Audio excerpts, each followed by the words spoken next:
A new piece out in Politico today points out that Donald Trump has reserved a special kind of fury for families that helped shape the Republican Party over the years. David Siders writes, quote, whether it's the Cheneys, the Bushes, the lesser bloodlines such as the Romneys or the Murkowskis, Trump has been relentless in his efforts to force them to bend the knee.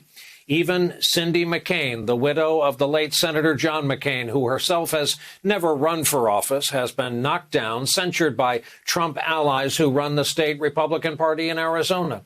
It's the clearest sign that the modern Republican Party hasn't just broken with its traditionalist past. It is shredding every vestige of it. John, I'd like to begin with you. Mr. Better Angels, can you name a time when there has been such a public and thorough, top to bottom shredding of the ideals and ideas of a major Republican Party, a major political party, forgive me? Not since the late 1850s and the early 1860s. I will say, thankfully, I am not a poet, so I'm glad Caroline is here to do this. The conflicting visions of identity, the conflicting visions of power, and the basis on which those two visions were founded were most in conflict in the Civil War.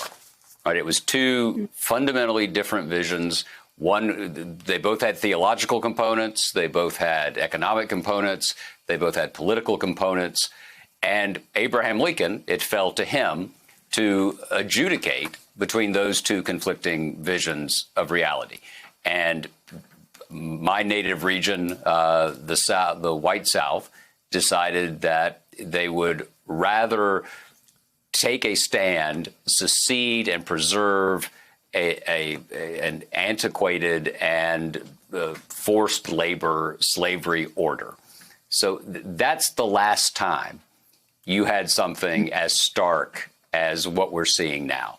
And I think that my own view is that you're always going to have QAnon people. You know, we're always going to have John Birch Society. You know, there's always a fringe in American politics.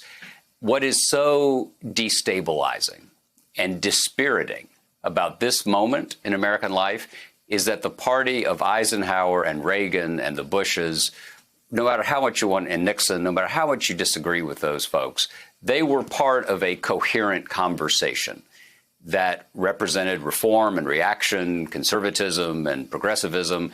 And that's what the Constitution was set up to preserve, to establish that conversation, to set its norms, and to understanding that we were all fallen, frail, and fallible, and we needed those guardrails in order to adjudicate our interests.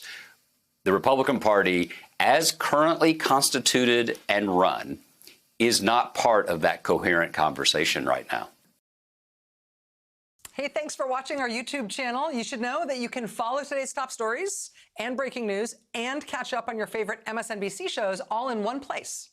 Download the NBC News app today.